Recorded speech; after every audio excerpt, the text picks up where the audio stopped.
जय अमरनाथ जय अमरनाथ जय अमरनाथ बर्फानी। भूखे को अन्न देते दाता और प्यासे को पानी। जय अमरनाथ बर्फानी जय अमरनाथ बर्फानी। भक्तजनों को दर्शन देने सावन में शिव आते हैं।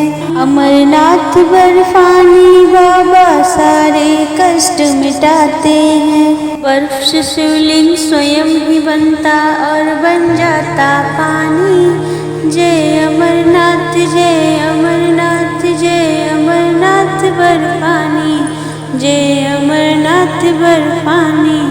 ओम नमः शिवाय भक्तों, आज हम अमरनाथ बाबा की कथा का श्रवण करेंगे। अमरनाथ ज्योतिर्लिंग की महिमा का गुणगान करेंगे। स्वयं शिव जी द्वारा दिए गए वरदान के अनुसार इस कथा को श्रद्धा पूर्वक पढ़ने एवं सुनने वाला व्यक्ति मनुष्य शिवलोक को प्राप्त करता है। मान्यता यह है कि अमरनाथ गुफा के अंदर स्थित हिम शिवलिंग के दर्शन मात्र से मनुष्य को 23 पुण्य पवित्र तीर्थों के पुण्य के बराबर फल की प्राप्ति होती है। तो प्रिय भक्तों, चलिए हम आज सुनते हैं अमरनाथ बाबा की पुण्य कथा, जिसे सुनकर आप अपने इष्ट महादेव के प्रति अपनी श्रद्धा प्रकट करें। उनकी भक्ति में स्वयं को कुछ क्षण समर्पित कर कथा को पूरा और ध्यान से सुने। कथा को जो व्यक्ति श्रद्धा पूर्वक सुनता है उसके पाप, द्वेष, लोभ, मोह, माया सब नष्ट हो जाते हैं। उस व्यक्ति के अंदर भक्ति का अपार संचार हो जाता है। तो आइए सुनते हैं अमरनाथ की पुण्य कथा। तो उससे पहले आप अगर चाहते हैं कि भोले बाबा का आशीर्वाद आप पर हमेशा बना रहे तो इस कथा को लाइक कर दीजिए और हमारे चैनल को सब्सक्राइब कर दीजिए और कमेंट में हर हर महादेव जय बाबा अमरनाथ की अवश्य लिख दीजिए। भक्तों, इस कथा को पूरा सुनिए। अंत में हम आपसे एक प्रश्न पूछेंगे जिसका उत्तर इस कथा में ही है। तो इस कथा को ज़्यादा से ज़्यादा शेयर भी कीजिए ताकि भोले बाबा का आशीर्वाद सबको मिल सके। कथा को प्रारंभ करते हैं। पौराणिक कथाओं के अनुसार भगवान शिव ने माता पार्वती को अमरनाथ की गुफा में मोक्ष का मार्ग दिखाया था। इस दौरान माता पार्वती और भगवान शिव के मध्य एक संवाद हुआ था। युगों पहले जब पार्वती माता के मन में एक शंका उत्पन्न हुई कि शंकर जी ने अपने गले में नरमुंडों की माला कब और क्यों धारण की, तो शंकर जी ने उत्तर दिया, हे पार्वती, जितनी बार तुम्हारा जन्म हुआ उतना ही नरमुंड माला मैंने धारण किया हुआ है। इस पर माता पार्वती बोली, हे प्रभु, मेरा शरीर तो नाशवान है, मृत्यु को प्राप्त होता है, पर आप तो अजर अमर हैं, इसका कारण बताइए। भगवान शिव ने रहस्यमय मुस्कान भरकर कहा, यह तो अमर कथा के कारण है। ऐसा सुनकर पार्वती जी के मन में भी अमरत्व प्राप्त करने की उत्कंठा जगी। माता ने कहा कि प्रभु, क्या कारण है कि आप अजर अमर हैं और मैं हर जन्म में मृत्यु प्राप्त करके पुनः जीवित होकर करोड़ों वर्षों कठिन तपस्या करने के बाद आपको पुनः प्राप्त करती हूँ। प्रभु, जब मुझे आपको पाना ही है तो मेरी परीक्षा और इतनी कठिन तपस्या क्यों? आप ये गले में पड़ी नरमुंड माला और अमर कथा का रहस्य क्या है प्रभु, मुझे बताइए। पहले तो महादेव जी ने माता पार्वती के प्रश्नों का उत्तर देना जरूरी नहीं समझा, लेकिन माता के हट करने पर उन्हें कुछ गूढ़ रहस्य बताने ही पड़े। शिव पुराण में मृत्यु से लेकर अजर अमरत्व तक कई प्रसंग हैं। इसमें एक साधना से जुड़ी अमर कथा बड़ी ही रोचक है, जिसे भक्तगण अमरत्व की कथा के रूप में जानते हैं। पौराणिक कथाओं के अनुसार अमरनाथ की गुफा ही वह स्थान है जहां भगवान शिव ने माता पार्वती को अमरत्व के गूढ़ रहस्य बताए थे। इस दौरान उन दोनों दिव्य ज्योतियों के अलावा उस स्थान पर कोई और व्यक्ति नहीं था। ना तो महादेव के गले में नाग, ना ही सिर पर गंगा और ना ही उनके साथ नंदी जी थे। और ना तो साथ में कार्तिकेय और गणेश जी थे। सबसे पहले नंदी जी जिस स्थान पर छूटे उसे पहलगाम कहा जाता है। तो अमरनाथ यात्रा यहीं से प्रारंभ होती है।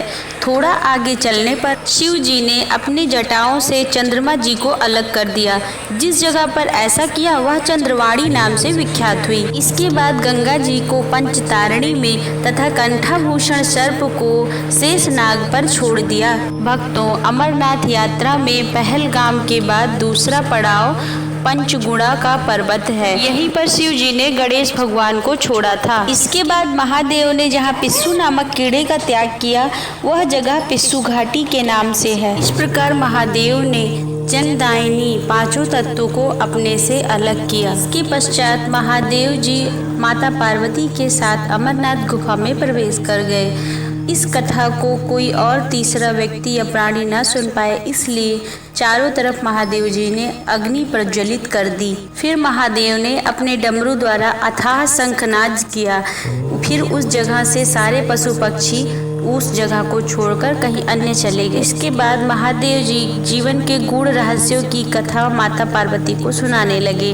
कथा सुनते सुनते माता पार्वती को नींद आ गई और माता जी सो गई और महादेव को यह बात पता भी नहीं चला।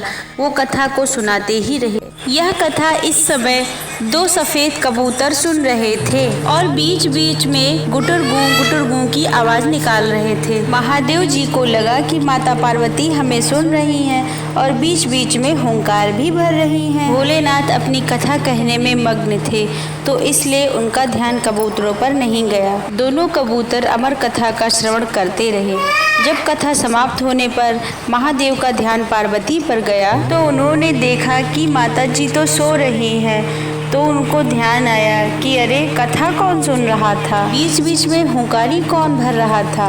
तब महादेव की दृष्टि उन दोनों सफेद कबूतरों पर पड़ी। महादेव को क्रोध आ गया। तब वो दोनों कबूतर का जोड़ा महादेव की शरण में आ गए। वो दोनों कबूतर का जोड़ा बोला, भगवान, हम दोनों ने आपसे अमर कथा सुनी है। अगर आप हमें मार देंगे तो वो आपकी अमरत्व कथा झूठी हो जाएगी। कृपया हमारा पथ प्रदर्शन करें, महादेव दया करें। तब महादेव जी ने उन दोनों कबूतरों को वरदान दिया कि तुम दोनों सदैव इस स्थान पर महादेव और पार्वती के प्रतीक चिन्ह के रूप में यहाँ निवास करोगे। हे पक्षियों, यह मेरी लीला थी। तुम दोनों अपने गुरु के शाप के कारण कबूतर बन गए थे। तुम दोनों ने मेरा यह अमर कथा सुना से तुम दोनों का शाप खत्म होता है। अब तुम दोनों अपने पुराने स्वरूप में फिर से आ सकते हो। उन दोनों कबूतर के जोड़े ने कहा, महादेव, अब हमें पुराने स्वरूप को प्राप्त नहीं करना है, हमें आपकी भक्ति करनी है, हमें आपके साथ यहीं पर निवास करना है। तथा वो दोनों कबूतर के जोड़े अमर हो गए और इस स्थान का नाम अमरनाथ पड़ा और यह अमर कथा की साक्षी हो गई। मान्यता यह है कि आज भी उन दोनों कबूतरों के दर्शन भक्तों को होते रहते हैं। जब माता पार्वती की नींद खुली, उन्होंने देखा कि भगवान शिव साक्षात खड़े हैं और उनके साथ में दो सफेद कबूतर का जोड़ा भी है। माता पार्वती ने रुआंसे शब्दों में कहा, हे महादेव, हे करुणा निधान, मैं तो अमर कथा से वंचित रह गई। मेरा अमृत को प्राप्त करने का बहुत ही ज़्यादा मन था। हे प्रभु, क्या मेरी यह इच्छा ऐसे ही अधूरी रह जाएगी? तब महादेव ने कहा कि हे पार्वती, हे प्रिय, तुम निराश क्यों होती हो? यह तो मेरी लीला थी, इस कबूतर पक्षी के जोड़े को अमृत प्रदान करने की, इन्हें साप से मुक्ति दिलाने की। तब महादेवी ने कहा कि हे प्रभु, आप तो धन्य हैं, आप महान हैं, आप अपने भक्तों के लिए इतनी श्रद्धा रखते हैं। एक पक्षी के लिए आप इतनी दूर निर्जन में आए और यहाँ पर आकर सदैव निवास करने का वचन दिया। आपने न सिर्फ इन पक्षियों के लिए बल्कि सारे जगत के मनुष्यों के लिए, व्यक्ति प्राणियों के लिए अमृत का मार्ग प्रशस्त किया है। तब महादेव जी बोले, आप मेरा अंश हैं महादेवी, आपको इस तरह से विलाप करने की आवश्यकता नहीं, क्योंकि हर बार आप जन्म लेती हैं और हर बार आप मृत्यु को प्राप्त करती हैं और हर बार हमें आपको पाने के लिए प्रतीक्षा करनी पड़ती है। और आपकी परीक्षा लेनी पड़ती है। हे देवी, मैं आपको यह बताना चाहता हूँ, आप हर बार मृत्यु को प्राप्त करके पुनः जन्म लेती हैं, तो आप संसार को यह संदेश देती हैं कि हर बार जन्म होगा और मृत्यु भी होगी। तो इसीलिए देवी, मैंने आपको अमृत के वरदान से वंचित रखा। देवी, आपने बहुत त्याग किया है। आप तो करुणा की मूर्ति हैं। आप मेरी अर्धांगिनी हैं और आप के बिना मैं अधूरा हूँ। मैं अर्धनारीश्वर हूँ। इस प्रकार कहकर महादेव जी ने माता पार्वती को शांत किया। इस प्रकार महादेव ने वहाँ उस स्थान पर अपने अमृत वाणी से पर्वत, हवाओं, ताल तलैया, घास के मैदान आदि में अमृत को घोल दिया। उस स्थान पर जो भी व्यक्ति जाता है वह व्यक्ति अलग ही प्रकार के आनंद रस का अनुभव करता है, अमृत को, रहस्य को जान पाता है। इस प्रकार महादेव जी ने जगत कल्याण के लिए अमृत का मार्ग प्रशस्त किया और स्वयं माता पार्वती के संग कैलाश पर्वत पर प्रस्थान कर गए। और तभी से वह स्थान अमरनाथ की गुफा के नाम से जाना जाने लगा। भगवान भोलेनाथ ने यह भी कहा कि जो व्यक्ति इस अमरनाथ गुफा के अंदर स्थित शिवलिंग का दर्शन करेगा उसे 23 तीर्थों के पुण्य के बराबर पुण्य की प्राप्ति होगी। और अमरनाथ को तीर्थों का तीर्थ भी कहा जाता है। इसके दर्शन करने मात्र से अधिक पुण्य की प्राप्ति होती है। भक्तों, आपसे एक प्रश्न है, इसका जवाब आप कमेंट में बताइएगा। प्रश्न यह है कि भगवान शंकर ने गणेश जी को जहाँ छोड़ा था वह किस नाम से प्रचलित है? प्रश्न सुनिएगा। भगवान शंकर ने गणेश भगवान को जिस स्थान पर छोड़ा था वह स्थान किस नाम से प्रचलित है? इसका जवाब आप हमें कमेंट में बताइएगा। ओम नमः शिवाय। ओम नमः शिवाय।